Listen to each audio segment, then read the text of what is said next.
Good morning. If we could take a seat, please. Ali, good morning. No meeting until Nice to see you. I couldn't do it. I couldn't. All right, well, you can make it through, lady. You can do it. Folks, it's time to get the meeting started. If we could all rally for 7:30 in the morning. All right, excellent. Buenos dias. Good morning, everyone. I believe we have quorum. Can we do a quick count while Let's see. Well, does Tom an official? So we need 9 members present. 9 members. I think we've got that. Okay, so I'm hearing slight yeses. So while Connor continues to bring in members into our meeting virtually and in person. Oh, look, we have a wonderful group of folks online.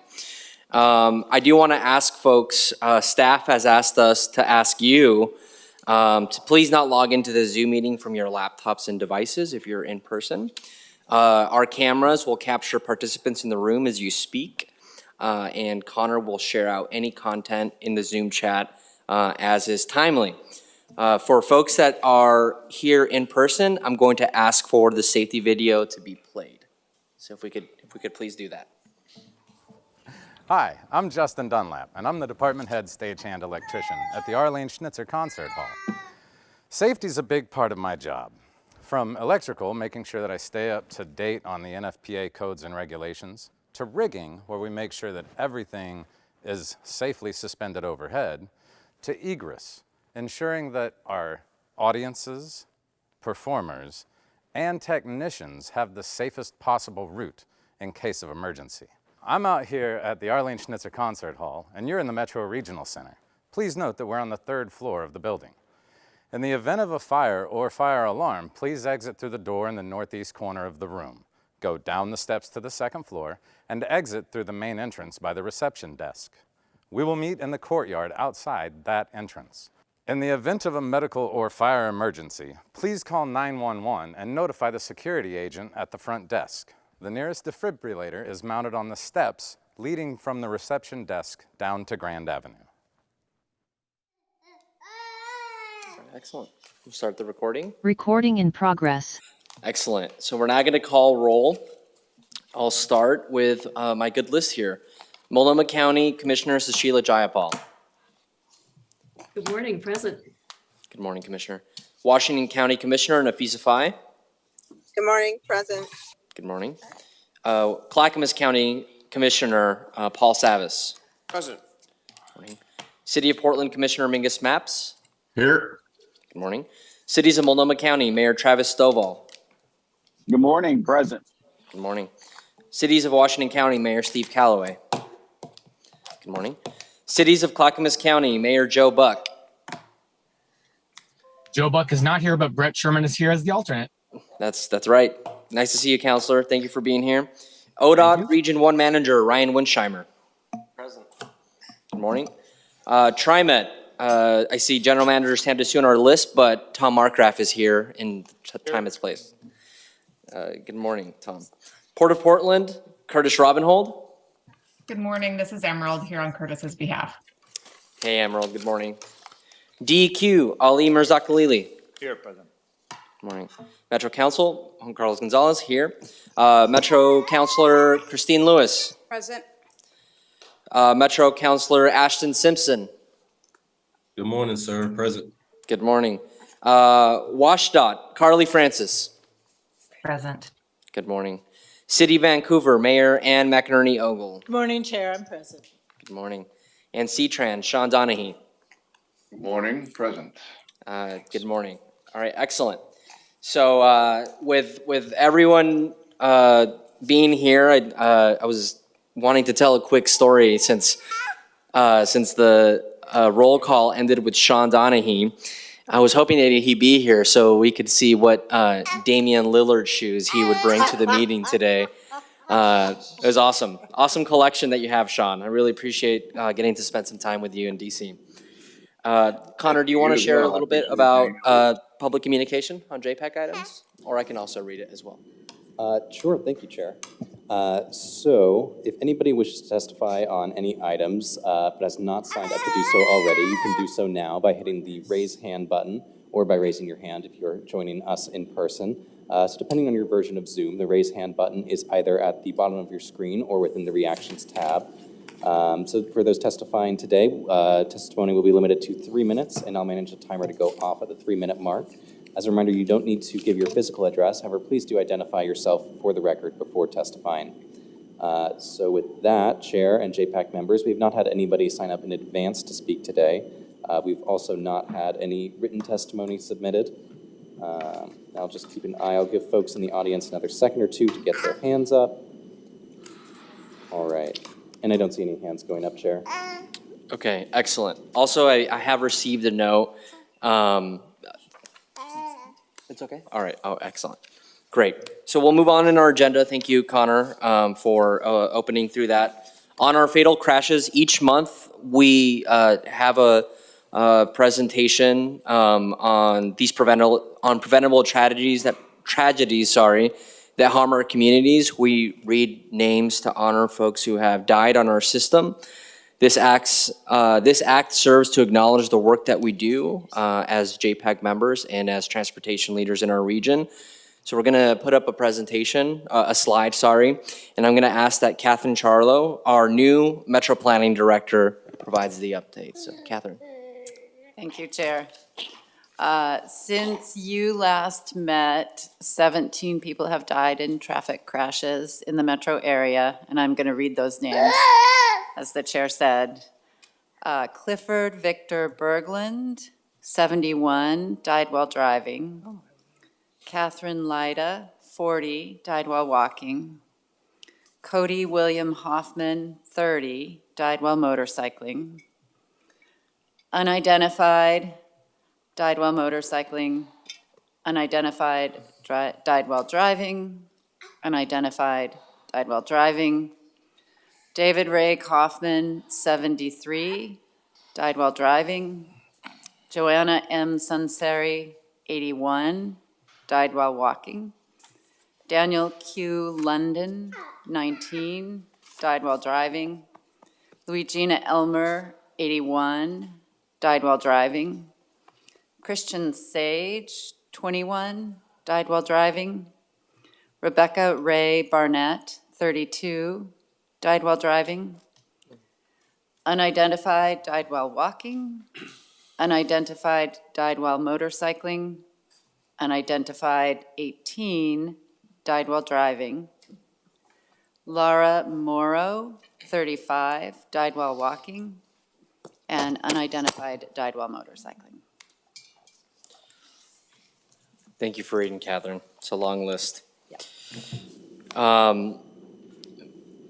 Continuing into our agenda, I do want to acknowledge that Jeff Kane has just dropped off a coffee carafe in the back if folks like to have some. Want to make sure that we're able to take advantage of that. And second of all, I do want to welcome Catherine to JPACT and to the Metro team. I've had the opportunity to work with Catherine now for, I think it's been 2 weeks officially, 2.5 weeks, a little bit. And so I'm really enjoyed seeing your leadership style, your experience step into the team. And I don't know if there's anything you'd like to share with the group. Don't want to put you on the spot or anything like that. But what should folks know about Catherine and anything else? Any fun facts? Oh, that's great. Thank you. I'm really excited to be here. I know many of you from my years working in the region in transportation. Some of you I don't know and look forward to getting to know. And, I guess if I had a fun fact, it would just be that in transportation, I've worked in the nonprofit sector, I've worked in political offices, I've worked in agencies and as a consultant. And in each of those contexts, it's really clear how important JPACT is and what a sort of epicenter of thought and shared partnership. So excited to be here. Thank you. Awesome. Thank you, Catherine. All right, folks. So last week, we had an incredible trip to DC, and I want to thank all the JPACT members, many of whom are at this table today and on the screen. It was really wonderful to be able to travel with everyone. Tom, thank you for all your hard work and helping set that up, and if our team at Summit Strategies is listening to them as well. You know, it was a disappointing, I guess you could say, that the wildfire smoke impacted our plans to engage in certain sightseeing activities, but we're gonna bank that for next year. We're gonna definitely do it then. From the Metro team, I want to thank Jay, Craig, and Connor as well for helping to shepherd the largest ever JPACT contingent to go to DC as a group. And let's see. Another heads up on scheduling for later this year. Our last meeting for December is going to be moving to the 14th. Otherwise, it's the 21st, which is the day before the weekend of Christmas starts, and I don't think that y'all would want that. So being gracious and understanding, we're happy to move that to the 14th, and you'll see a change on your calendar invitation soon. Any questions on that? No? Okay. Going on to the consent agenda, we have 2 items, resolution number 23, we have our consent agenda for the purpose of adding 3 new projects and canceling 1 project to the 2021-24 MTIP enabling required federal approval, actions to move forward, and also consideration of the JPACT minutes. Can I get a motion to approve the consent agenda item? So moved. All right, so moved by Ali, seconded by, I think, Mayor Ann. All in favor? Aye. Aye. Aye. Any opposed? Nice, this meeting's going well. Our first action item, resolution number 23-5343 for the purpose of releasing the draft 2023 Regional Transportation Plan, the RTP as we lovingly call it, and project list for public review and policy discussion. So Kim Ellis, the one and only, is here to guide us through our discussion before we take a vote. So Kim, please take it away. Great. Thank you, Chair Gonzalez. I'm excited to be here today to ask for your recommendation to the Metro Council of the resolution. Catherine, would you like to say any remarks? Okay. So if you could bring the slides up. I have a very brief presentation to walk through just to ensure that you understand what you're taking action on today and what you're not taking action on today as we go forward. Oh, okay, yeah, because I can't see. All right, so a key outcome today is to request your approval of the resolution, and that approval would then also recommend that the Metro Council approve it. I want to be really clear that approval of this resolution is not approving the plan, it's not approving the project list, it's not approving the policies, but it's simply releasing the draft plan, project list, and the high-capacity transit strategy for further public review and policy discussion by you and others as we work to finalize the plan. Next slide. These are the 3 exhibits that are included in your packet. We're still working to develop the draft plan, so there are some gaps. As you may have seen, the project list we have in Exhibit B has been part of the discussions as we've been reporting back on the overall performance. And then Exhibit C is the draft high-capacity transit strategy that also has been subject to a lot of discussion at the staff level, but also at the policy level over the past year. I'm going to walk through and just highlight some of the things that are included in Exhibit A, which is the draft regional transportation plan. Next slide. So there's new and updated policies. As you know, we've been working on the mobility policy with ODOT since 2019, and that is now reflected in draft form in there. There were also a lot of discussions on the pricing policies around this table, as well as the joint workshops last year to further shape those pricing policies going forward for the region. Also, new policies related to resilience. We've updated our equity policies, particularly to update the equity focus areas based on the more recent census data. We've also updated our high injury corridors, which are for the most part, the urban arterials in our region to reflect the safety data that is reflective of what the list of people who have died that Catherine just summarized and read today. We also have updated transit policies that really are focused on reflecting that draft high-capacity transit strategy. And then there are clarifications of some of our existing motor vehicle policies around the thruway system and arterials related to mobility. Next slide.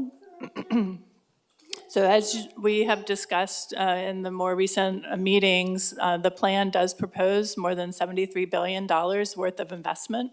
As a reminder, a third of that are capital projects that are street connectivity, filling gaps in sidewalk and bike lanes, adding transit capital, some new high-capacity transit routes, in addition to the three major projects that ODOT is going through the planning process for, interstate bridge replacement, the I-5 Rose Corridor, and the I-205 improvements project are included in that, along with other throughway investments. So that investment, again, a third is the capital investments on all parts of the system in all parts of the region that were submitted by all of the jurisdictional partners as part of the call for projects earlier this year. These projects represent local priorities that were adopted through local planning processes with opportunities for the public to provide feedback in defining those priorities.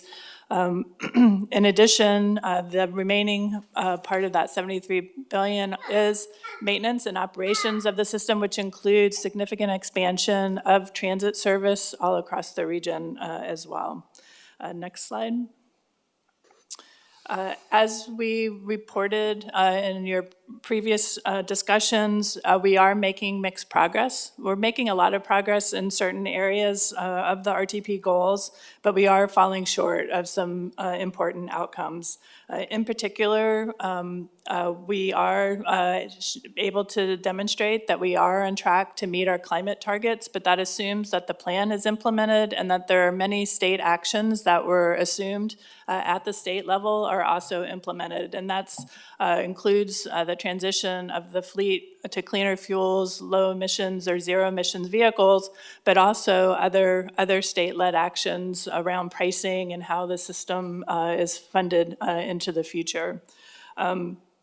The RTP also advances mobility, our equity goals, and our economic goals in terms of serving access to job centers, employment centers, our industrial areas, as well as our downtowns, main streets, providing important connections for people to get to the places that they need to go, which also allows them to participate and thrive in terms of having access to jobs, access to community places, and services.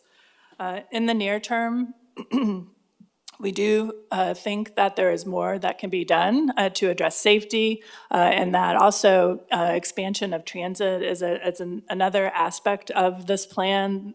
We have as much transit as we can afford based on the revenue forecast that we developed, but more transit would better support those mobility and economic goals, but also safety. And on the safety side, more investment in those urban arterials that we've identified as high injury corridors, particularly completing gaps in the active transportation system would help further advance, particularly in the near term, meeting our safety goals.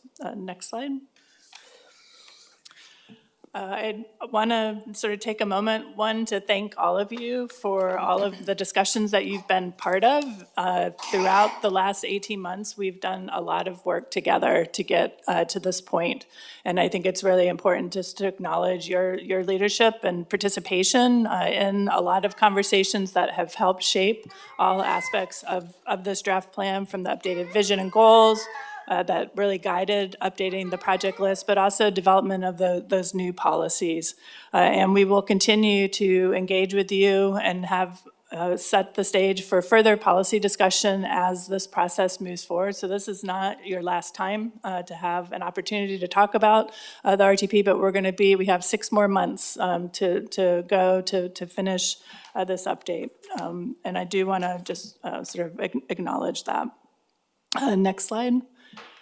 I do also want to acknowledge the significant community engagement that we have conducted throughout this process. There has, particularly this spring, but throughout the process, we have been engaging directly with community organizations. They are engaging on behalf of Metro with their community members. We've also had community leaders forums, as I showed on the last slide, but I want to highlight some of the things that we have been hearing consistently throughout this process, and especially this spring. Safety is the top concern of the community that we have been engaging with, both in terms of the traffic deaths and serious injuries on the system, but also personal safety and using transit. TriMet is doing a lot of work to address that, but that is a key concern that continues to be raised in all of the discussions that we have been having with community.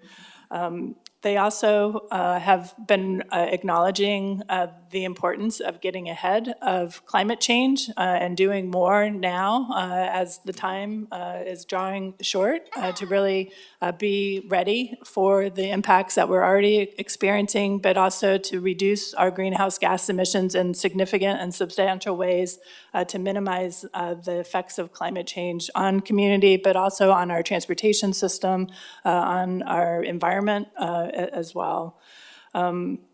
Maintenance continues to be a high priority in terms of keeping all parts of the transportation system in good repair. More transit. That also is a key comment and feedback that we continue to hear, not just high-capacity transit, but fast, frequent, reliable bus service is really important for people to be able to get to the places they need to go on a consistent basis. The last point I also would like to highlight that we continue to hear is that walking continues to be a priority in completing gaps in the system and also ensuring that they're accessible for people living with disability. And that ADA accessibility is really a key piece, not just for walking within a community, but getting to transit as well, and making sure that we're making it a safe and accessible experience. Next slide. So as we presented at the last workshop, but also at your last meeting, staff have identified a number of opportunities to further advance the RTP goals and make more progress towards those outcomes. These here are things that as we go through this public comment period, I want to encourage each of you and your staff to really be looking at your project list, continue to look at your project list that was submitted, to look for opportunities that there may be to make some refinements to the list to further advance. So that could include updating project descriptions to provide more specificity about what kinds of design treatments can be included in those to advance where safety in particular, but also climate and other goals. It can also mean reprioritization or shifting of the timing of projects to move safety projects forward, climate-friendly projects forward into that first 7 years of the plan period. And that also includes investing in not just filling gaps in the system, as I said, to make it safer to travel, but also safety investments in and around transit stations, bus stops, lighting to also help improve that and address the personal safety that has been raised. Addressing safety on those high injury corridors. There are projects that are in the outer plan period on high injury corridors that are addressing safety that could also be brought forward. And also investing in those equity focus areas that I mentioned. There are some projects on the draft list that are bundles of projects that are call for addressing many of these same kinds of investments that I just highlighted. And there is opportunity to be more specific about the locations of those and the types of investments that would be made in those corridors, particularly on urban arterials. And I would encourage that to also be something that jurisdictional partners are thinking about. I expect that we will continue to hear the feedback that we have heard this spring as we go through this comment period, and I think it's really important that as Metro, as jurisdictional partners delivering a transportation system, that we're listening to that and making changes to better address what we're hearing from the public and what they would like to see out of the transportation system. Next slide. So just looking ahead, today is JPACT's action to release the draft project list, the draft regional transportation plan, and the draft high-capacity transit strategy for public review. We will bring forward your recommendation to the Metro Council on June 29th. Staff is very busy working to get the final public review draft plan ready to release, and we'll have more information to share with you, but we will have online presence where materials will be available online. We'll have an online survey, and it really kicks off an important period in the process for further public feedback on the whole set of policies, investments, as well as the high-capacity transit strategy. That we will then, in the fall, bring back what we've heard and be working with the technical committees, both the Transportation Policy Alternatives Committee and the Metro Technical Advisory Committee, to develop recommendations for changes to the plan in response to the feedback we get, and then the topics that really are more policy discussion oriented, we will be bringing those back to JPACT, MPAC, and the Metro Council for further discussion and direction as we work to finalize the recommendation. So we are working towards having the draft plan adopted by the end of November of this year. Our current plan, just as a reminder, expires December 6th. And so that is, we're working to finish this update and have JPAC's recommendation to the Metro Council at your November meeting and have council action by the end of November so that we keep the plan in stead with federal requirements, and it becomes effective immediately upon Metro Council adoption. So with that, I will, the last slide is just asking for a motion for JPAC to approve the resolution 23-5343. And with that, Chair Gonzalez, I'll turn it back to you. Thank you, Kim. So as has been mentioned, this is an action item, but before I call for a motion, welcome any discussion, comments, questions for Metro staff or for this item. Commissioner Savas. Yeah, thank you, Chair. And I just want to just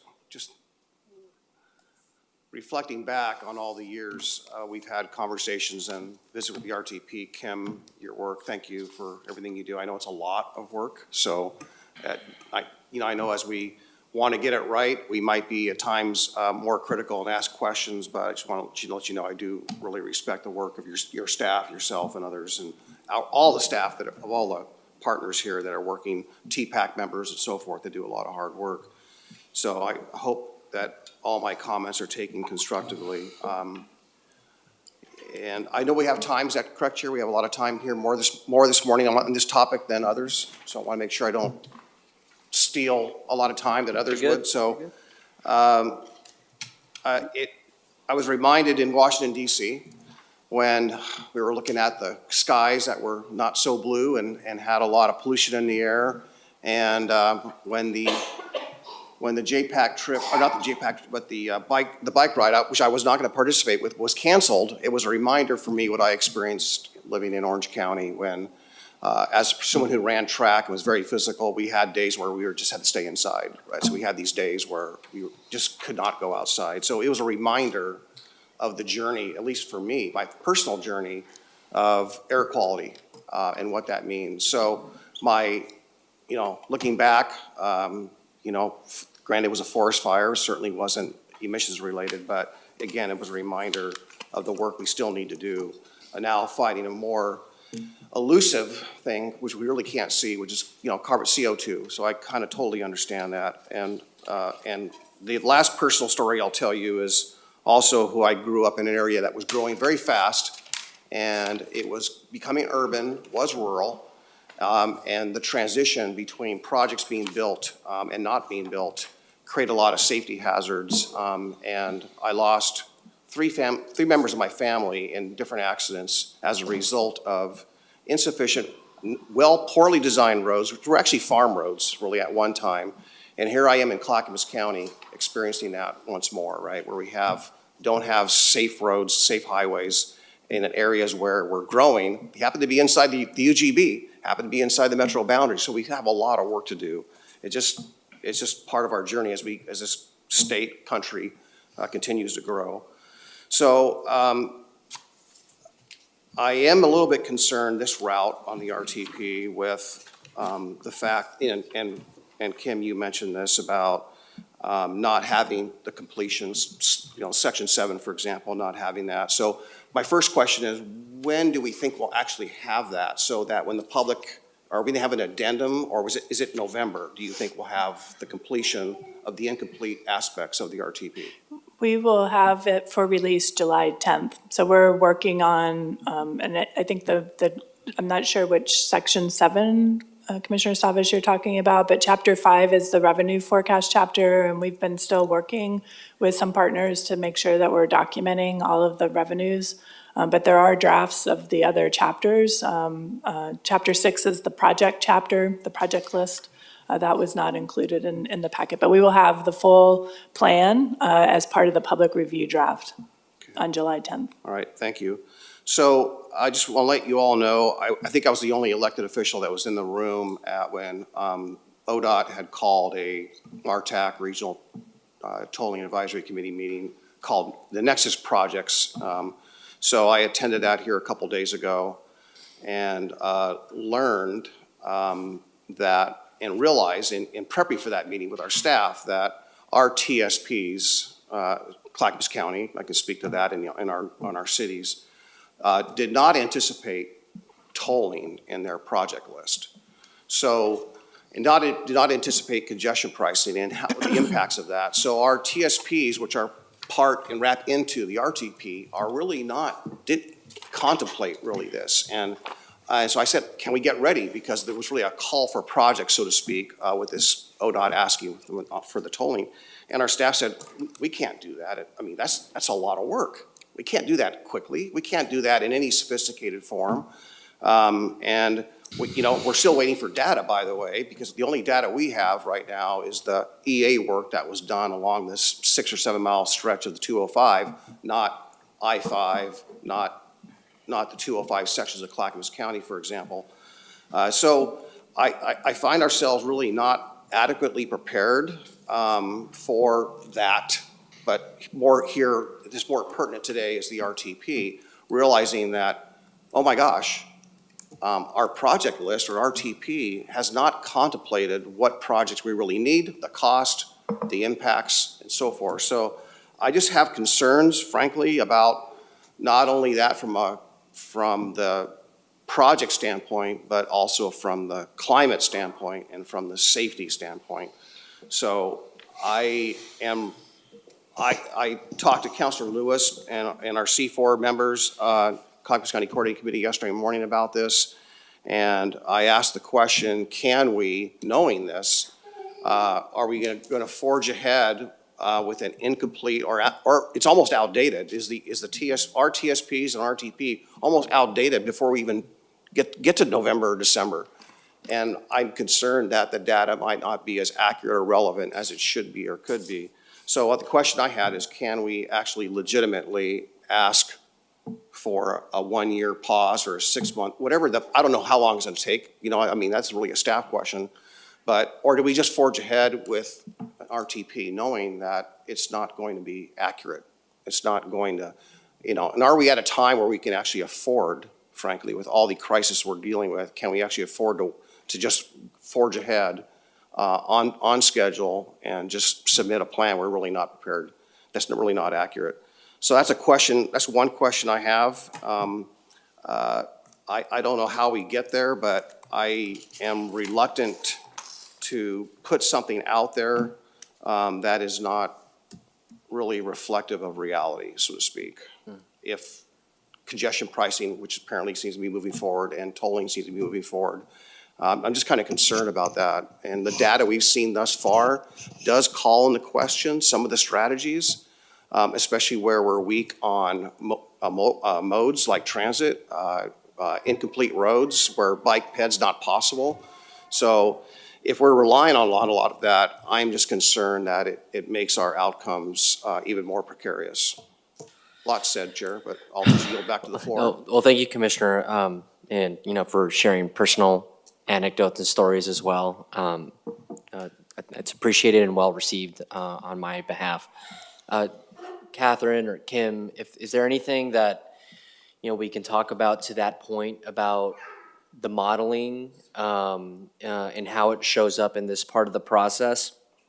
Also, for members of JPACT, at a future meeting before the fall, we will be dedicating a meeting to tolling and impacts on the system. So this isn't the first or last piece of the conversation, but point well received, Commissioner. So Kim. Thank you, Chair Gonzalez. So I think I want to speak to the first question you asked about requesting an extension, and that's not possible. The federal deadline is it's in the Code of Federal Regulations. We have 5 years from the date of the last adoption or approval of the plan before the plan lapses. You don't request an extension. You go into a lapse, which then means federal dollars cannot flow into the region to any of the projects that are underway. There can't be federal decisions. So it's a very significant thing to miss that deadline. But I will say that we update the RTP every 5 years. That's in part why, because planning is you never have all the information you want when you want it. And we recognize that. And I think this RTP has had more uncertainty in a number of arenas around this, particularly because of the major projects that are underway. And there are a lot of important questions that those projects do need to answer.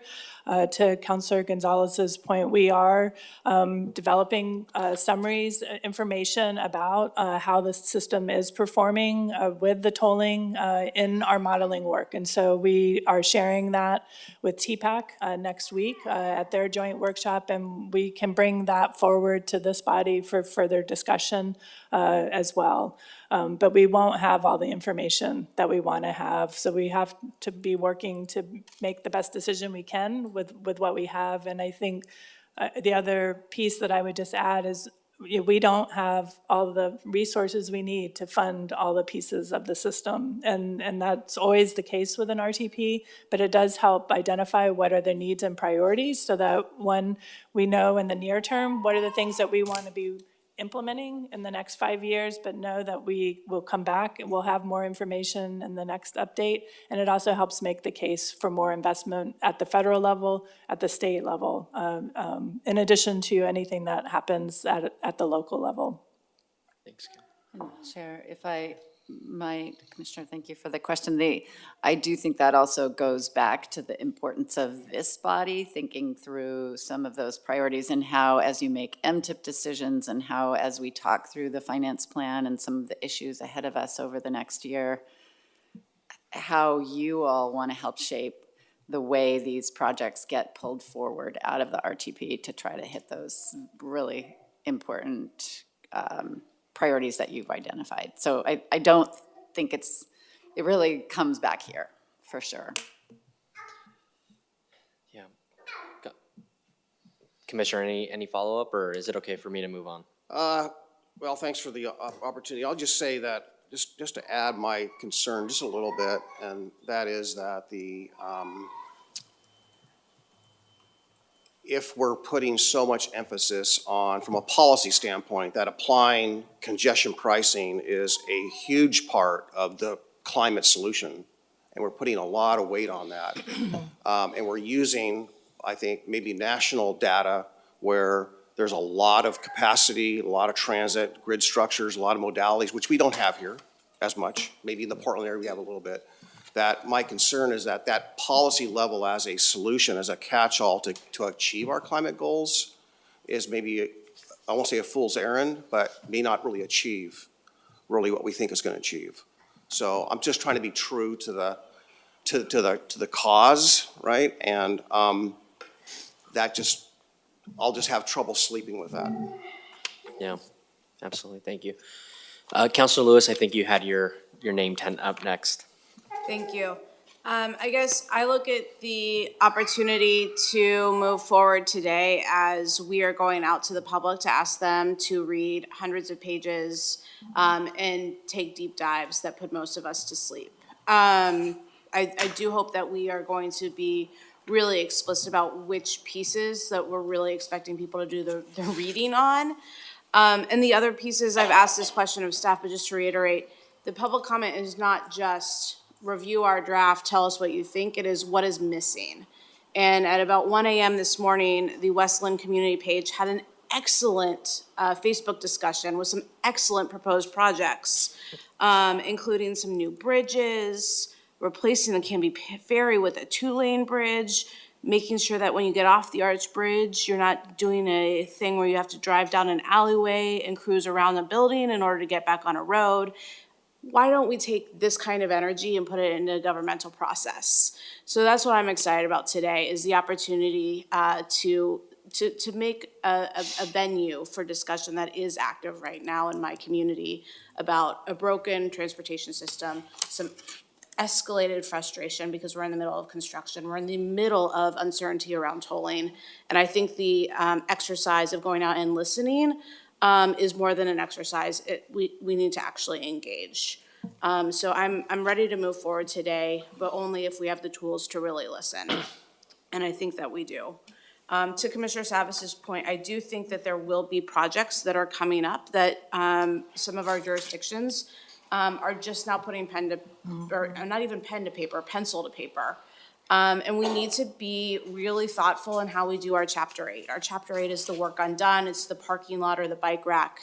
And it cannot be a bike rack. It cannot be, we'll deal with this in 5 years. We need to have an actionable item about how we're gonna accelerate these dreams, these hopeful projects into real projects, because they're gonna be needed sooner than later. The other place that I continue to really wanna press is this is the last RTP that we can depend on gas tax revenues. And I don't feel like we've fully gotten our arms around what is our transition process. I think we're hoping for the feds and the state to lead. God knows I have given up hope on that. So how are we gonna resource that conversation? How are we gonna bring together a coalition of outside partners that aren't just government, who recognize the cliff that we're at? And I don't know if we can get that more explicitly into Chapter 3.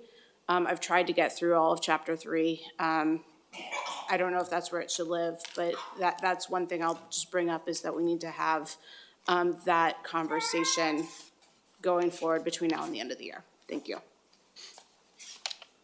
Thanks, Counselor. Mayor Ann McInerney Ogle. Thank you, Chair. Thank you, Counselor. Those are some of the topics I had the opportunity to think about. This is 5 years. We know a lot happens in 5 years. Are there any opportunities to make revisions to this, amendments, deletions, changes? There are. It's a lengthy process. You may recall that before we went into the RTP update scoping phase, we spent almost 8 months processing the I-205 amendment. So it's not a small effort to amend the RTP, but it can be done if it's determined that it is warranted or needed before the due date of the next plan. Perfect. Thank you. Thank you, Chair. Thank you, Mayor. I think Mayor Callaway and then Mr. Winsheimer. Thank you. Also, I don't know if there's anybody online that's been waiting longer than. I don't see any hands up. Okay. So, not yet. So, thank you. for your work. And Washington County cities will approve, we'll vote to release it. But just a few things, and I know we've given extensive comments, both as individual cities as well as, individually as well as collectively, but still want to go on record as wanting to make sure that new administrative hurdles are minimized and reduced, so that things aren't harder, for cities. In regards to this, also in the next 20 years, Washington County cities will be building approximately 30,000 homes. And the RTP shouldn't make it harder, to build homes, shouldn't make it harder to have connected communities. And lastly, into Chapter 8, we want to make sure that the multimodal study, that's being undertaken right now is incorporated. Thanks, Mayor. Out of personal curiosity, is there anything in particular that you're noticing that could increase that administrative burden, or is there like a reference that I'm missing? I'll get back to you on that. All right, thank you. No, it's okay. I was just curious. Ryan? Thank you. And before I get to talking about some of this, the release of the draft, I just want to thank Councilor Lewis for her energy around a replacement to the gas tax. I think we've all seen it. I'm looking at charts today that are frightening in terms of what they look like for future funding of our transportation system under a gas tax scenario. The legislature has recently taken some really important steps to help us in our transition from the gas tax to another source, and thinking about how we're addressing climate change, the number of vehicles that are going to be electric in our state into the future, and being supportive of that is something the department is actively doing, and is something our state is taking very seriously in making that transition. Unfortunately, the one of the results of that is that the gas tax is just a declining at an even faster rate than it previously was. And so thank you to her for raising that as an issue. I would love to hear some energy and ideas for how to proceed with that, and anything we can use to help the department and help us inform the legislature about how to do that is something I would love to be a part of, and look forward to lots more discussion around. Around the release of the RTP for the public review draft, I have some similar concerns to some of the things others have said in terms of how quickly this has moved. It is what it is. It needs to move. We're doing our best. And again, I recognize staff doing an excellent job of trying to pull all of this together in such a short period of time. ODOT actually abstained at JPACT because of some roadway network policy things, some pricing policy work that we know we have more work to do. And between that time and now, I think our staff has made some good progress in meeting with Metro staff, talking about how to move some of those things forward, some changes that we'd like to see. And I think we've made some really good progress. And that said, this is a public review draft. That's what this is about, is getting something out for the public to be able to react to have some conversations around, to engage in, and hopefully a very active and constructive role in getting that feedback back to all of us here at JPAC in order to make those changes and staff. So I'm prepared to move this forward today. I support moving it forward today. I thank staff for continuing to work on those. We have more work to do in those areas. And then specifically, again, I just want to react to some of our safety measures here, and just the idea that we do need to continue to figure out how are we going to make more progress on that. And that's not just putting it into a planning document for me. That's also about our actual investment dollars and where are those going? What are our policies calling for? We know, and we've actually seen some progress on bikes and ped safety. We have a lot more work to do in that area, and it's been a focus of the department. It's something we want to continue to support, and so thank you for bringing that up. Two other things I wanted to mention. Access to our industrial areas and the congestion that's expected around that. It's not just impacting access to jobs, but it's also impacting how freight gets our goods to market from this region. We have a trade-dependent economy, and that's something that we need to just consider. It's not necessarily anything I'm looking for changes in a project list to deal with. It's just something I think we need to recognize and make sure we're addressing moving forward. And I want to recognize the climate action and the equity improvements in this, two areas that the department's very interested in moving forward. We like to see the progress that we're seeing there, and want to continue to support actions that will make those things even better into the future. So with that, I'm prepared to move forward with a yes vote.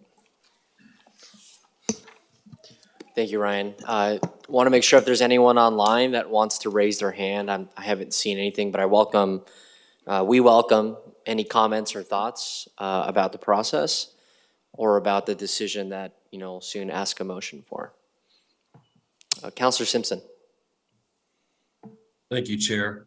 I want to recognize all the comments that I heard this morning, particularly around pedestrian safety. Oh, I think the Wi-Fi went out for Counselor Simpson. Can you hear me now? Yes, I can. Sorry about that. Wi-Fi No, glitch. you're good. No, I got an unstable connection. I'm gonna turn my camera off so I can talk. It was it's very a very emotional moment, at least for me, when you see 17 people die on our streets in a month's time.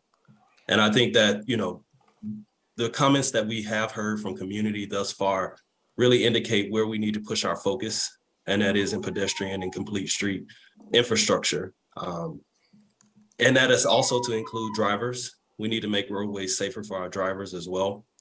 But I'm saying this all to say I'm support moving forward with allowing the public to review, scrutinize, and give notes on this RTP process. And I would hope in the future, and I really thank Kim and her staff and everybody who's put a hard work into getting us to this point. But as we work with our partners, really giving them the support they need so they can identify some of the gaps that they see in their projects or lack of projects on the list, so that we aren't coming to the point where we're 6 months out before review saying that we have other gaps and needs in our project list.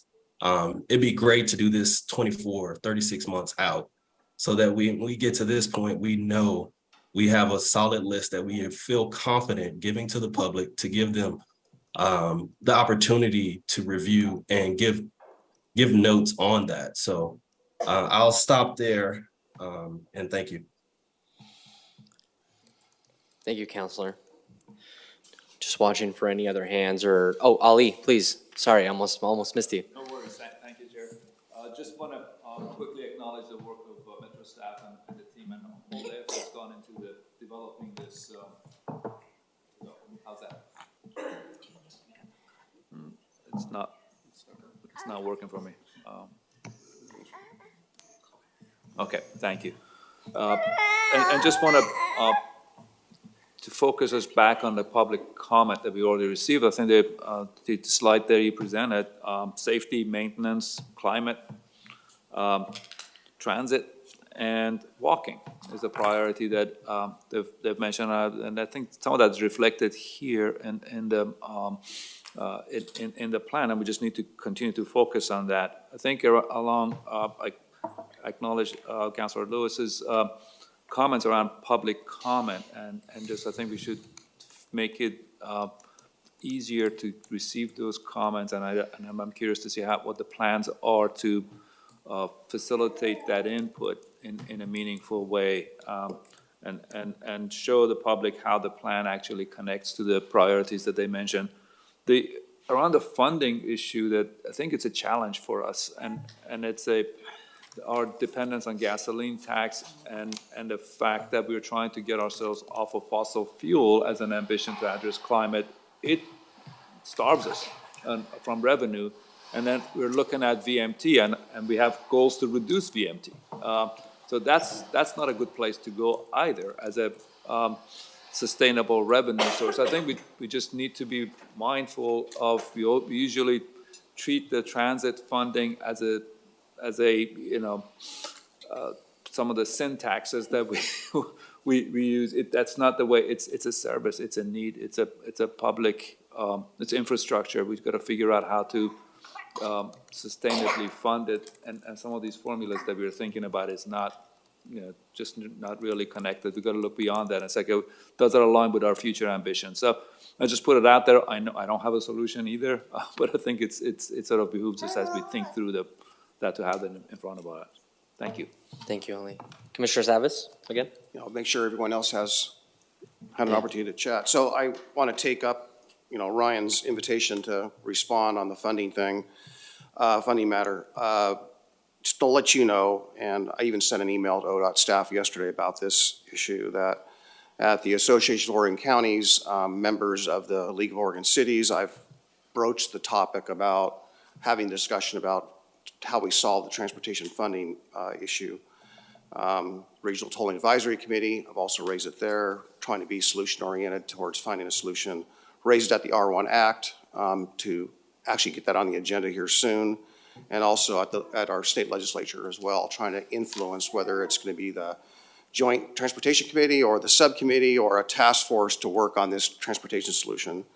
My work on that goes back several years, and our former Congressman Peter DeFazio and I had this conversation many times about VMT / road user fee type of methods to do that. But I do want to point out that part of the concern is I keep on raising with them is the 50-30-20 split. And the 50-30-20 split, for every dollar of gas tax, 50% goes to the state, 30% goes to the counties, and 20% goes to the cities. And we have even with that 30% the counties get, that's not enough to deal with all the safety issues we have for the current status, let alone the enormous challenge and burden that displacing people off the interstate into our local roads is such a huge financial factor for us. And there's been no discussion about revenue sharing or any means of catching up. So while I totally agree and understand the gas, but it is not an ODOT problem alone. It's all of us. It's huge. And that's why we're extremely worried about this. So at every table that I can actually raise this, and I mentioned 5 there, I've been trying to have this conversation, and I hope that we can have this conversation about how we solve this particular challenge. And I cannot, 22 years of frustration on transit, not enough transit to satisfactorily grow the transit system in this region because of a constitutional problem. So we still have that. It's not just roadways, it's also our transit system as well. So, I have over a decade, 2 decades in transit, but 1 decade in roadway issues, concerns about how we meet those needs. So I'm extremely concerned about that. I'm not ignoring that, but how can we rely upon the legislature alone and not engage us in that conversation in a more meaningful way? Thanks, Commissioner. I do see that Commissioner Nafisa has their hand up on the virtual screen, and then we'll come back to Ryan. So Commissioner Fye. Thank you, Chair, and thank you for the opportunity to join today online. I do have a question, and I think my question is a bit of a process check. And as many of you know, I've been elected I've only been in office this is my 3rd year basically, and so this is my first opportunity to participate in this RTP and the release of this to the public. So I'm wondering, is the public comment gathering process, if it's just symbolic, or there will be an opportunity to meaningfully incorporate what we hear from the public, which could perhaps change the trajectory or the direction of this RTP? Because I predict we would hear some of the concerns that we've been expressing here at JPACT throughout this RTP process and the identifications of the priority investments. So could somebody walk us through, or for my benefit or the benefit of others who've also been newly elected as well as me? So could you just walk us through what is the purpose of the release to the public, and if we hear the same safety, mobility corridors, any of this conversations, will there be a meaningful incorporations of what we hear from the public, and will that perhaps change where this RTP is heading? Thank you, Commissioner Fye. I think I've heard all of that, and it is a meaningful opportunity. So I just want to reinforce that we go through this process. We respond to every proposed change to the project list, to the plan, whether it's a policy, a narrative describing a certain future next steps. It's a very regimented process, and we bring that forward. Many of them are going to be small refinements and changes to make the plan better, but there will be some larger policy issues that get raised as part of the public process. We'll be hearing from community, we'll be hearing from advocacy organizations that have been participating. We will hear from our jurisdictional partners. Your staff, you will be also commenting on this plan, both in terms of your discussions at this table, but as agencies to the process. So it is not a rubber stamp. It does not go unresponded to when there's substantive comments raised through the process. And it will be JPACT and the council you will need to decide what recommendations you want to make around making changes to the policies or the project list or other aspects of the plan in response to that. But we will be bringing that forward from TPAC for your consideration, but you will be making a recommendation to the Metro Council about that. And it could be that in some cases, we may not be able to make some of the changes, but the action that you take in November can direct future work to address things that we can't fully address or resolve as part of this RTP update. And to Councilor Lewis's point, that is a key aspect of Chapter 8. Not only does it map out future research or projects, planning that we want to do, but if there are larger issues, funding, for example, or other things that come out of this process, that is the space to be able to map out what the region is going to do following the RTP to get ahead of the concerns or to address the concerns that are raised that we may not be able to fully do. When we briefed our Metro Council earlier this week, they also shared concerns about the project list as a whole that you all have raised here today, but there's also recognition of the amount of time that we have remaining in this update, and to be really strategic in thinking about what in the near term, and that goes back to the opportunities for refinement. Each jurisdiction has an opportunity to look at their list and respond to the feedback we've already been hearing. Again, I think we are going to continue to hear those priorities from the public process, from new voices that maybe come to the process towards the end that haven't participated yet, but many of the same organizations, individuals, groups that have participated. I expect that we will continue to hear those points of feedback on the project list in particular, but we will hear other comments on the draft plan, because this is the first time that the full plan has come together. Thank you, Kim. Ryan, and if I could ask for this to be close, actually, Councilor Sherman, you'll be the last comment, hopefully, so we can move on to the agenda and make sure we can address our next item on the. Great, and thank you. I was actually had put my card down, and then Kim was hitting on a number of the things that I wanted to mention, which is we do need to have some focus on what those next steps are, and thinking about Clackamas County talking about the need to update their TSP. It hasn't been updated in 9 years, 11 years, 12 years. I think it's 12 years. So it's around something like 10 years. We have a program through TGM where we allow people to apply for grants that we can help fund those. Metro has a strategy and is always encouraging people to update their TSPs so that we have those things. And to Councilor Lewis's point about these ideas around new projects and how come why does it go around this thing and through an alley and then connect in, and as much as I'd love to say let's change that in the RTP, I don't know what all the impacts of that are, and that's where some of these local plans and how they work through a TSP, they develop a plan, they understand the impacts and do traffic analysis and help us identify those things. That's where we're grabbing our projects today and using them into the RTP, and that's sort of a more thoughtful work through process, I think identifying those needs is critical. Like, where are those? What do we need? When do we need to do those? And then using that information to help inform some of those other processes. But I did want to point out, we do have funding sources.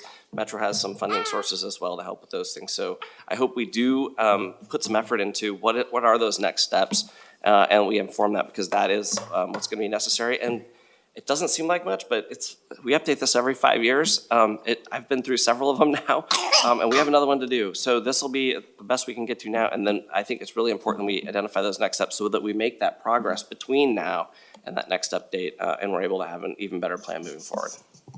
Right. Councilor Sherman? Thank you very much. I appreciate the time and the opportunity to comment. I'll keep this very short. So I guess, you know, the part for me that's a little disheartening, and maybe it's just my lack of knowledge about this. So, you know, and I think Ms. Ellis has touched on this with a number of slides and presentations I've seen. We lay out these goals, and then we come up with an RTP that essentially says we're going to fall short on the vast majority of the goals that we're putting out there. And I'm curious that the question I have is why? Is it really something as simple as funding?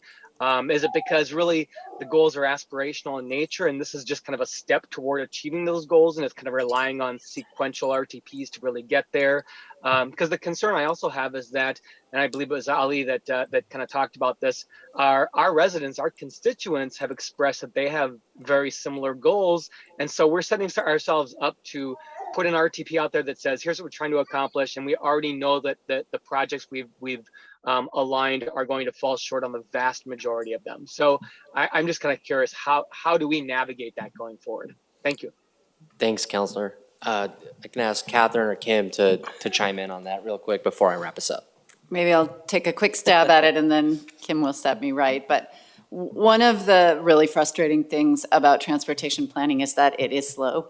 And one of the things we're seeing here, and we see it in every RTP process, is that we do set out aspirational goals and then the world starts to change around us. And then we have to work through the vision that we set out and trying to implement it with the projects that we did identify and start collecting information and data about how to set out a vision that matches our reality better the next time. And then the world continues to change around us. So I think that's a very frustrating dynamic, and I appreciate you laying it out there.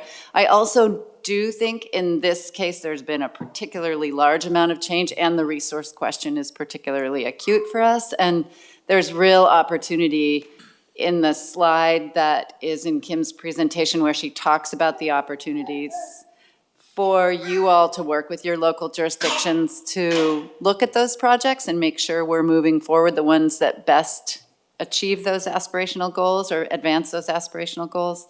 And the resource question here and in other places will be critically important, because that's what will enable us to do the things we know we need to do to move the needle on the things that we really care about. So thank you for the question. And Kim, I don't know if you want to add anything. The only thing I would add is just the local plans. The RTP, each update kicks into motion, updates to local plans, and there is going to be a lot of transportation system plan updates, not just because of the RTP, but because of the new statewide rulemaking that updated the transportation planning rule, and ODOT is funding many. They have a program set up to fund or help fund, not fully funding, I'll say that, transportation system plan updates. And so it is, it's a cyclical process. And so the next RTP, there will be newer transportation system plans that will have newer projects that are refreshed and are really focused on these outcomes, because the outcomes that you all have identified for this RTP are very aligned with the state rules and what they're trying to achieve. But it is, as Catherine said, it's slow and takes time, and we keep building on each one. Yeah, very true.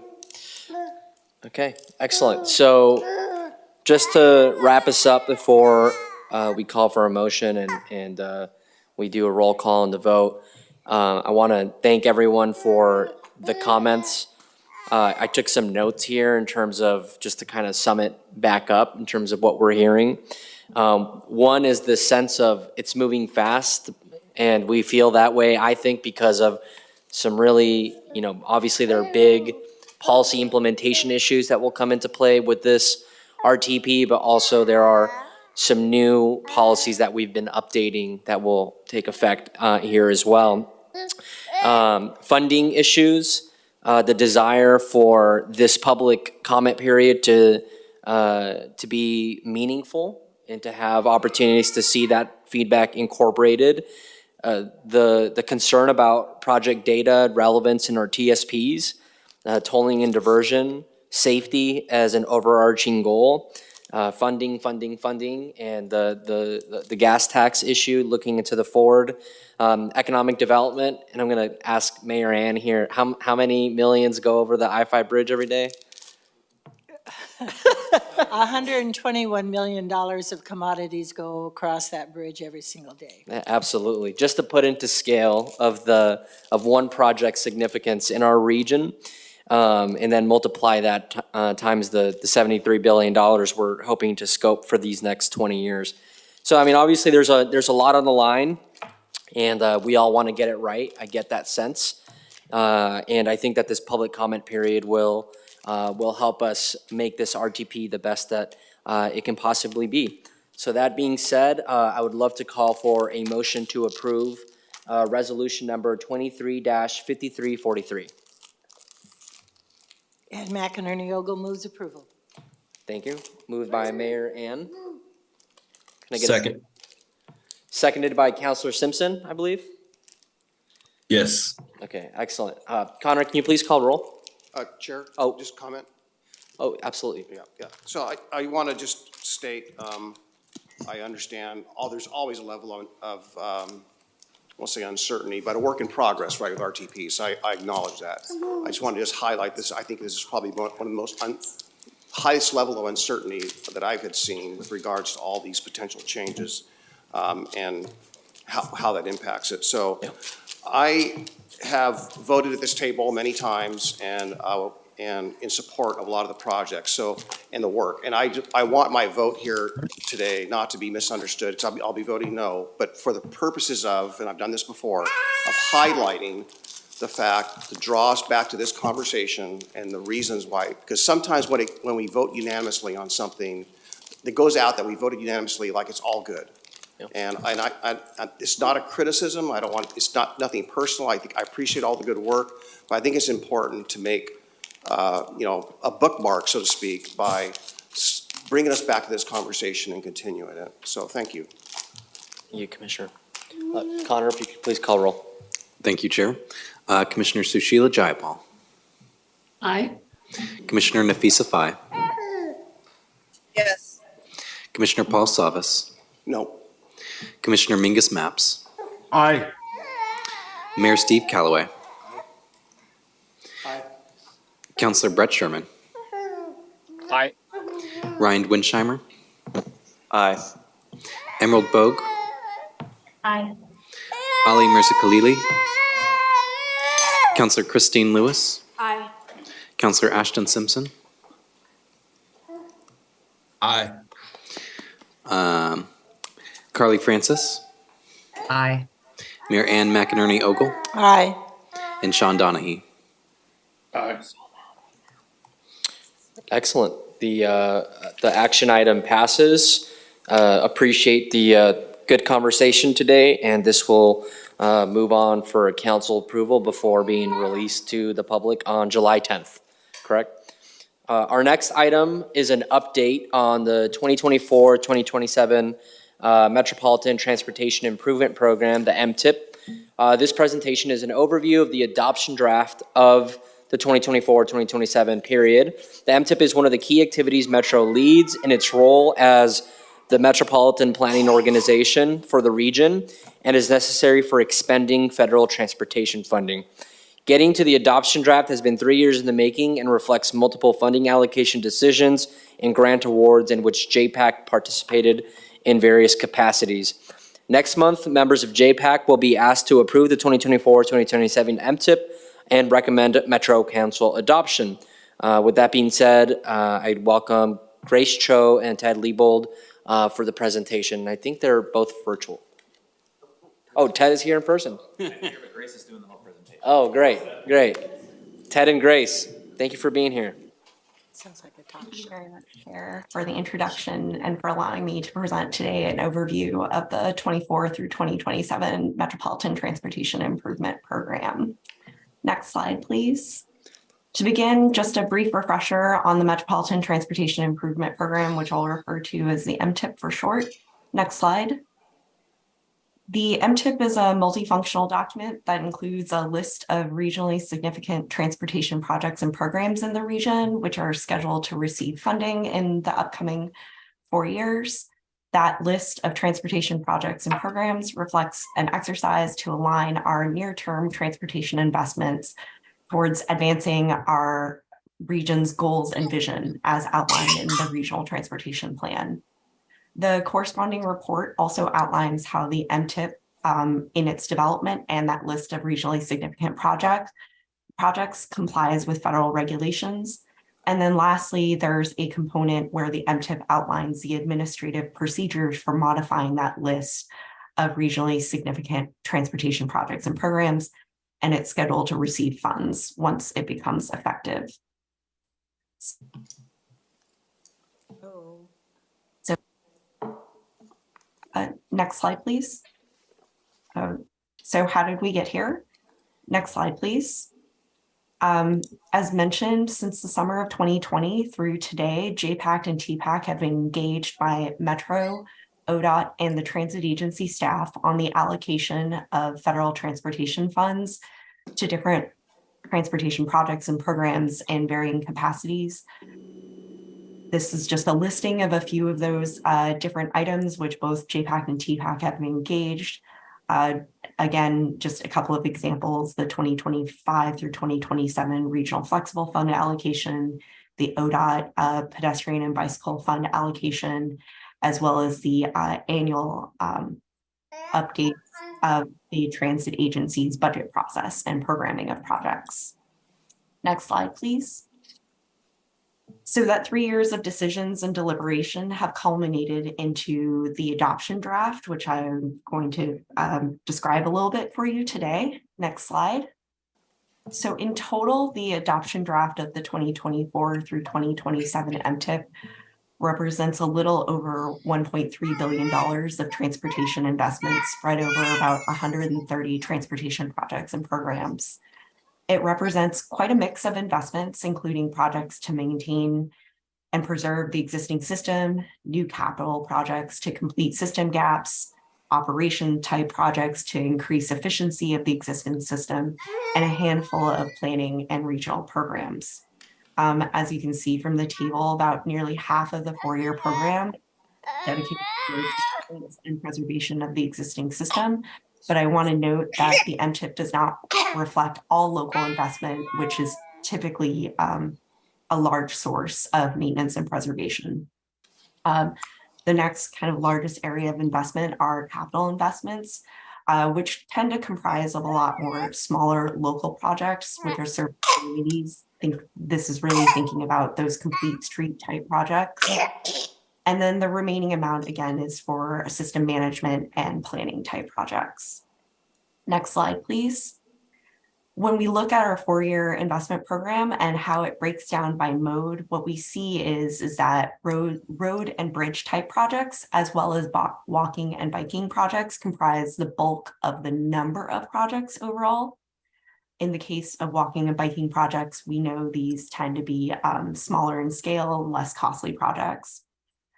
And while transit projects make up the bulk of the 4-year program in terms of total amount, with a very small number of projects, I do want to note that about $500 million of that overall amount towards transit is federal transit formula funding, which is dedicated to maintenance and preservation of the existing transit system. So activities such as fixing the light rail tracks and replacing aging buses.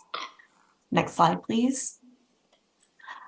Focusing in a little bit more on our capital investments, which again, as a previous slide had noted, makes up about 40% of the overall investment profile of the 2024 through 2027 MTIP.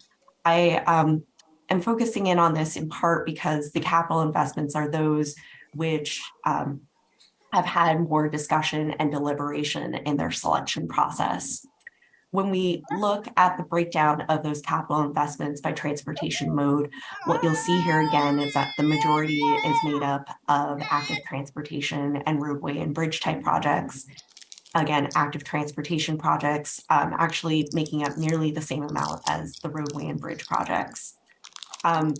This was just an interesting thing as I was analyzing the list and just noting and emphasizing that the region is really working to try to balance its investments across different transportation project types, and really trying to advance multiple objectives that are outlined in our regional transportation plan, particularly as it pertains to the priority areas of safety, equity, climate, and mobility. Next slide, please. And in speaking about those regional transportation plan priority areas, I'm just going to briefly hit and highlight a couple of ways in which the 2024 through 2027 MTIP advances those areas. So on this slide, just briefly, climate and mobility. Starting off, the 2024 through 2027 invests into 16 different projects which focus on using technologies to manage demand on our existing transportation system and gain as much efficiency as possible. These projects tend to include the installation of variable message signs, the replacement of signals and retiming of those signals, upgraded lighting, and other similar features across our region's roadways. In addition, managing demand and mobility is one of our key identified strategies in our region's climate smart strategy. As it relates to climate, the 2024 through 2027 MTIP includes many smaller capital projects to infill gaps on the active transportation network, as well as projects to purchase new electric buses. Again, these are consistent with the strategies outlined in our region's climate smart strategy. Next slide, please. As it relates to equity, the 2024 through 2027 MTIP includes several investments in the transportation system which serve our equity focus areas, which are areas in our region which have higher concentrations of our region's communities of color, people with lower incomes, and people who do not speak English well. About 42% of our region's capital investments are focused in these areas. And again, most of those investments are focused on making it easier and safer for people to travel by walking and biking. Next slide, please. And then just lastly, as it relates to safety, the 2024 through 2027 invests about 1/3 of its capital investment program into transportation projects, which have the primary purpose to address a known transportation safety issue. Much of that safety investment, again, is in areas where we have higher concentrations of our region's marginalized communities. And again, we know that through, as what you heard in the last presentation, safety has really emerged as a top priority issue. Seeing the consistency in our investment profile, putting a large focus of those investments towards addressing those transportation safety issues is consistent in working to advance that goal area. Next slide, please. A handful of project highlights included in the 2024 through 2027 MTIP includes funding for the Council Creek Regional Trail, which is a new multi-use path on the west side of the region. The I-5 Markham Bridge to Capitol Highway Intelligent Transportation Systems project. Again, one of those system demand management type projects. There is actually the I-405, I-5 to North Kirby Avenue is an electric vehicle infrastructure charging project. This is actually pretty interesting in that it's one of the first national electric vehicle infrastructure projects in our region, which is also known as NEVI NEVI was a new funding program created through the bipartisan infrastructure law intended to advance the deployment of electric vehicle infrastructure. And then lastly, I just wanted to note that there's the Beaverton Transit Center renovation. This project is, again, to renovate the existing transit center. And of note, this project actually received a discretionary grant from the Federal Transit Administration. So that was just something I wanted to bring up. Next slide, please. So previously mentioned during the comments from the chair back in the April JPACT meeting, so a couple of months back, a public comment period was held on the draft 2024 through 2027 MTIP, which started on April 5th and ran through May 5th. Today, and as part of the overview, I'm reporting back on the feedback we heard through that public comment process. I will say that we received a total of 18 comments through our online public comment survey. This is quite a bit less in terms of comments compared to the last 2 cycles of the MTIP, where we received quite a few more comments. We believe some of the lack of public comment had to do with several other transportation projects, programs, and planning efforts seeking public comment around the same time, several of which were some of the more higher profile projects currently in development in our region. Nonetheless, in the comments that we did receive, we received some open-ended feedback, and some of those comments, in reviewing those comments, what we received was that there was a general dissatisfaction in the level of investment and pace to advance equity, safety, and climate change. And overall, through what we heard in the comments is that there was more need or more to be done around reducing greenhouse gas emissions from our transportation system. So next slide, please. So what is next for our 2024 through 2027 MTIP? Next slide, please. Well, once the 2024 through 2027 MTIP becomes effective, it sets the stage for the amendments, which this body takes action on each month. And we know that in our region, there are several major projects which will likely request an amendment in the 2024 through 2027 MTIP timeframe that it's effective, and a few are listed here. Next slide, please. And now the steps towards finalizing the 2024 through 2027 MTIP. Next slide, please. This month, Metro staff is presenting a preview of the adoption draft of the 2024 through 2027 MTIP to TPAC and JPACT. And we're collecting any questions and comments during this month. We're also going through finalizing the appendices and essentially the final packaging of the MTIP document itself. Following in July, Metro staff will then request action from TPAC and JPACT to adopt the 2024 through 2027 MTIP, and also request council adoption. From there, next slide, please. And from there, I thank you, members of JPACT, for providing me the opportunity to give you this brief overview, and I'm happy to take any questions at this time. Awesome. All right. Thank you, Grace, and Ted as well, for the presentation. This is our last item on the agenda, so we can talk for as long as you like, up until 9:30, of course. So if you have any questions for Grace and for Ted, please feel free to raise your hand. I do see Sean has his hand up virtually, so we'll go with Sean first. Yeah, I guess probably more of a comment than a question. First of all, thank you for the work that's put into that. I know they're not easy to really compile that list of what we want to see out of the MTIP.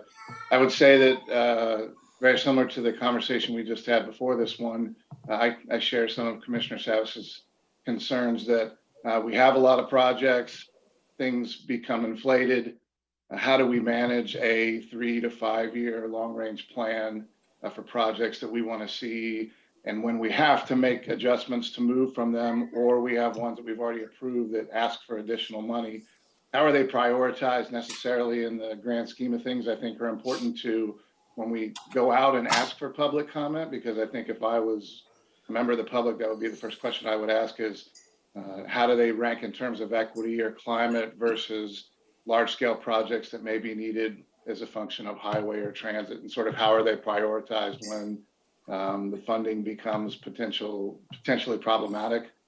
So that would just be my comment on that. I certainly appreciate the complexity that is around that, but I think it's important that when we go out to the public and we tell them these are sort of the projects and or items that we intend to do, and then sort of have to back away from that later when things get inflated, that we just need to be aware of how we manage what projects fall off and which ones we sort of push forward with. And again, appreciate the work by the team. I know those things are very in-depth and difficult to put together, and so I do appreciate the work.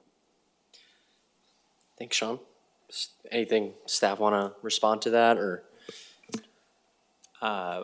Just quickly, I would comment that's it's a great comment. As Grace mentioned, the MTIP really is an amalgamation of a bunch of individual funding allocation decisions, from the regional flexible fund allocation you do here at this table, to many allocation processes that go through the ODOT administration, as well as TriMet and SMART. What we do here is bring those together and look at them as a whole package, and I think it's an opportunity to provide feedback to those allocation processes, to the agencies that run those, on if we are on target, or if we do need to make course corrections. We can provide feedback to those agencies, and they can take that feedback either in terms of making adjustments to their next round of allocations, or even if funding issues come up in this period of time where they need to make adjustments to their programming, they can make sort of some course corrections. So that really is the purpose of this process at this point. So it's the opportunity to provide that feedback.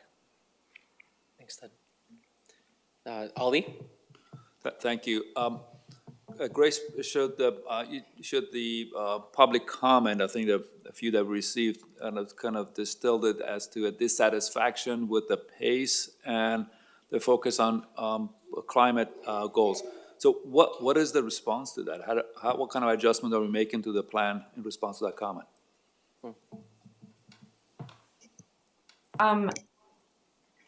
As I think it's somewhat related to how Ted responded, in that the TIP at this current stage is an amalgamation of a number of funding allocation decisions that have been made through several different entities. What we can do is we can take that public comment, that information from the public comment process, and use it to help inform the development of now the 2027 through 2030 MTIP, which will pretty much begin immediately after the adoption of the 2024 through 2027 MTIP with this body's approvals next month. That information will be brought forward as part of a dialogue that will be brought forward to this body over the next few months as we begin to really shape how are we utilizing the MTIP as a mechanism or a tool in helping us further advance our regional goals and objectives. And to help inform that is really around, well, what we heard through public comment is that there seems to be some dissatisfaction about the pace that we're taking in terms of advancing these specific regional goals and objectives. So that'll be brought forward to help shape that discussion, and essentially it'll then help inform the various allocation processes that will continue that that cyclically take place. So we, as noted, things like the regional flexible fund process. It'll be information that we're sharing with our various partners as they're shaping their allocation processes for various funding programs and allocations as well, moving into that 27 through 30 cycle. Thanks, Chris. We'll follow up. Yeah. But I appreciate the response. I think it's, if I heard you correctly, there's essentially we're acknowledging the comment and saying we try and reflect those in the next MTIP, the 3-year plan. Do we have any concern that that's just not going to be satisfactory to the public comment process? It seems to, this acknowledging the receipts, and it's consistent with the comments we received around the RTP, that if we can't incorporate those and make any changes, it seems that makes the public comment process a bit perfunctory, and I think, how can we avoid that? Is there something we could do here in the process? Should we bring the public engagement earlier in the process? What is the plan? Because I think it's, if I were sitting at a public commenting on this, maybe a little frustrated here, I don't know. Yeah, I think the only thing I can respond to that on is that this is a required public comment period on the MTIP itself, and the MTIP has a specific function, which is to evaluate these allocation processes that have occurred over the last 3 years leading to this point. It is certainly feedback we provide back to the agencies who run those processes, including ourselves. And as we participate in comment, either running our own process for allocating the regional flexible funds, or when we provide comments as a body or an agency to the TriMet budget process or to the many individual ODOT processes, this is the framework from which we should start in terms of making those comments. I know that may not be satisfactory to members of the public commenting, but that's really the process that is put in place by the federal regulations of what we do. Yeah, I appreciate that, and Chair, please, thank you for indulging me. I just, I think just looking for opportunities to, make adjustment in our public engagement process here, and if this may be, the 27 MTIP process may be one that, we may want to get the early input. I don't know if you've, how you and incorporating some of these concepts into that. I just don't know if you're thinking through that, and I think we should collectively be thinking about that anyway. So that's a good comment. Thank you. Yeah, thanks, Ali. I think I hear your points, well taken. If I was to try and to give you my non-technical, non-informed, response to that, I think when we look at the general arc of our goals, it's long-range, gradual, striving towards those goals. And I think every single bit of comment that we can collect is helpful towards continuing to point us through our North Star. And ultimately, I think another thing that's been mentioned about this being an amalgamation of decisions, policies, but ultimately, cities, counties, state, transportation agencies have, these plans have slowly been approved, and that's kind of how they're together. I think how we continue to improve on our goals is moving forward. How do we work as a region to approve more of the projects that get us there? And I think that's kind of what I'm hearing from our staff at this time. And obviously, this is important for us to. There are some really great projects in this that the staff highlighted, but I hear that. I think when we think about a fast change in transportation, it's like 3 years. It's a different time scale. But anyway, Commissioner Savas. Yeah, I really appreciate Ali's question that he's asking and that conundrum. And I'm not sure it fits for this MTIP. There is one suggestion in that one project that kind of gets to where I'm going, and that is my response to people is that I put a lot of value and faith in technology being the solution, really more so than political action or maybe local projects. You know, it has in the last 50 years had a tremendous impact in a positive way for the most part. I want to, at US DOT, when we were there in Washington, D.C., I was kind of heartened to hear about their focus on charging and refueling. And where I'm going with this is that we ought to put more emphasis on charging stations, refueling, and welcome what other MPOs are looking at and doing around the country, and that is hydrogen and all those types of things as well. So I think we can be more aggressive in the charging and fueling and so forth, and welcome what's likely to come. And I think that is, it is project oriented, but you know, if we're not going to welcome or accommodate the technology that's before us today, I think we're going to be behind. And I hearing people, and the challenge here for us is that while we think about just the MPO here, the metro boundary, people are not going to be encouraged to buy an electric car or whatnot unless they know when they go on a trip or they go outside the boundary, they can refuel. So this is not just a local problem or a challenge. We need to think, you know, across state lines, how we get, not just, I mean, within the state, but Highway 97 and 84 and Highway 20, all these roads so that people are encouraged to convert to cleaner vehicles and so forth. So that's my comment. Thank you. Anything else? Okay, now I think I would just wrap up by saying this really is an opportunity. I just do want to emphasize that the individual allocation processes themselves do have their own public engagement processes and opportunities for folks to try to shape them. A lot of those are often driven by the individual funding program limitations themselves, and so they're kind of made in that with those blinders on a little bit.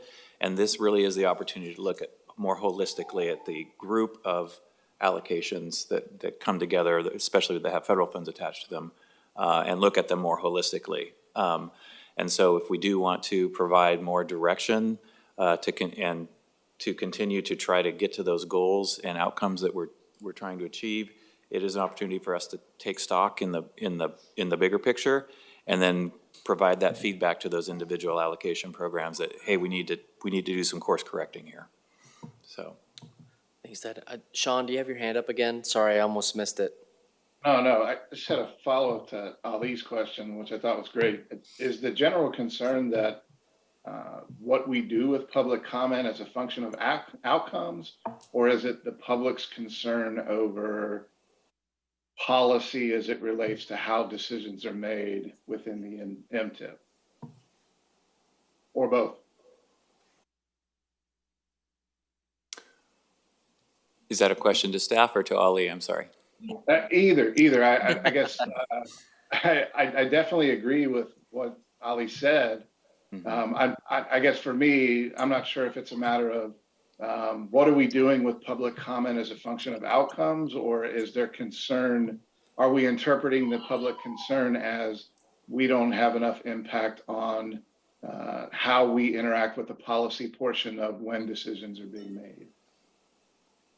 And I might ask Grace to sort of summarize that comment, to get the comment summary as well, again. Yeah, I think at this time, it would be a little bit hard to discern through the comments that we've received whether there was a nuance between those two aspects. The comments were maybe a little bit more blunt in just feeling dissatisfied that there wasn't more. We weren't doing more towards advancing those regional goals and objectives and essentially the expectations of what the four-year investment profile is doing. And there could be different ways in which we could better frame and manage some of those expectations as we go into comment, clarify more the public comment purpose of how those comments would essentially affect change.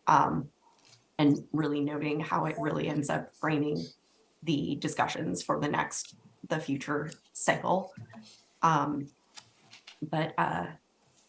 Yeah, I would be hard pressed to, in thinking back at the comments received, if there was that nuance there and was generally leaning one towards the other or both, to be able to say if it was leaning one way or both.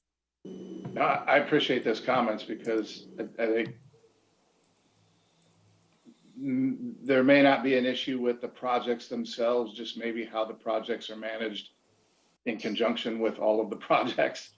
And so that was my interpretation. I just didn't know if staff or Ali had a different take on that. Chair, maybe I could just, it's such a good discussion, and it really does, I think, call out the importance of this as a regional collaboration forum. It's really an opportunity to think about these local plans and projects and decisions we're making in a more regional context and present that to the public and let them see the effect of different plans and projects all together. And then it just highlights the sensitive and important spot that you are in as members of this body, both being responsive to the agencies and jurisdictions you represent and trying to move forward the regional vision. And there's definitely tension there, for sure, but it's also an opportunity to take that regional comment response and apply it and take it back to the places you're representing, so. Thank you.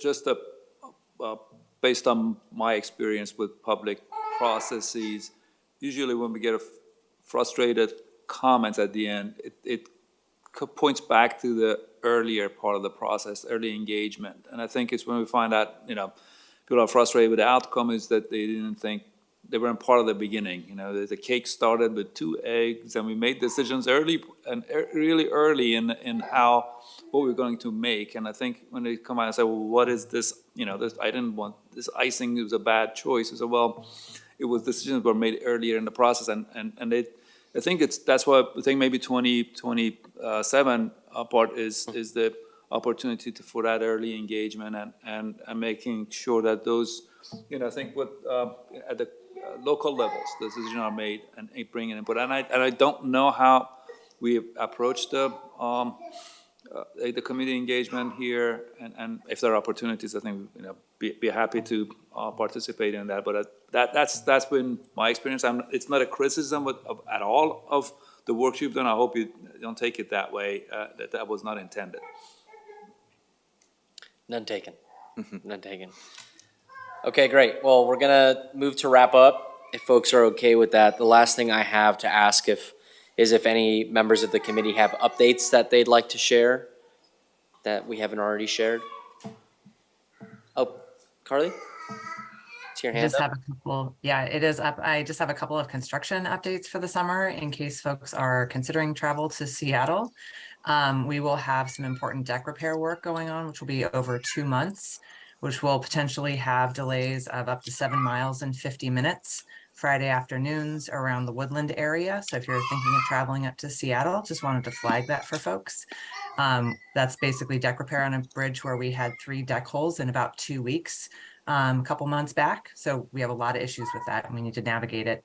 The one other item I'd like to highlight is work to repair some finger joints on the SR 433 bridge, which is not right in this area, but that is the Lewis and Clark Bridge between Rainier and Kelso Longview. We will have that bridge closed entirely for 8 days to do some finger joint repair and to repair a fractured floor beam. And so that will be pushing folks that need to travel over to I-5 or to the Astoria-Megler Bridge. And the Wahkiakum Ferry will be running, but we're asking folks to not use that, to prioritize that for life safety response activities, some of which will be afforded on the bridge. But just high impact items I wanted to flag for folks. Thank you.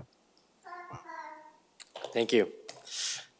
Yeah, of course. Just want to share something with the group here, if I have not mentioned it before. That was we formed the transportation strategy section within the division of air quality. So we have in order to bring focus on our involvement transportation work. We do the clean vehicle rebate program, VW mitigation funds. We administer those engagement in this forum and other conformity decisions and transportation planning and air quality issues. So that's hard to manage in that position. That's Rachel Sakata. I don't know if you've familiar with her work, long-term planner in air quality, but probably be hearing from her as well in the future. So look forward to deeper engagement in this forum. So I appreciate that. Just want to share that. Thanks. All right, Sean? Yeah, just real quick. At our board meeting on Tuesday, C-Tran did announce that we are opening our second BRT line on October the 1st. We will have an event at our new transit center in Mill Plain the day before that on September 30th. So all are welcome to join us, but we're pretty excited about that project. Congratulations. It's awesome. All right, well, I'll move to close our meeting. I hope that, in my conversations with many of you over the last few months, one of the things of the many things that have been expressed to me is that, hoping that there's more of a sense of dialogue and interaction with staff and with each other on big policy issues. And so with some of the agenda items, we have kind of extended that period to limit the rush where possible. And so I hope that you're feeling that reflected in the way that the meetings are going. I think having the right cadence is really important. So if it too fast, too slow, just right, feel free to send me a note, a text, an email, a pigeon, whatever it is. I like to communicate. With that being said, we'll see everyone in July. And actually, I almost forgot, our August meeting will be canceled as well. So we'll see you in July, and then after that, September. Thank you.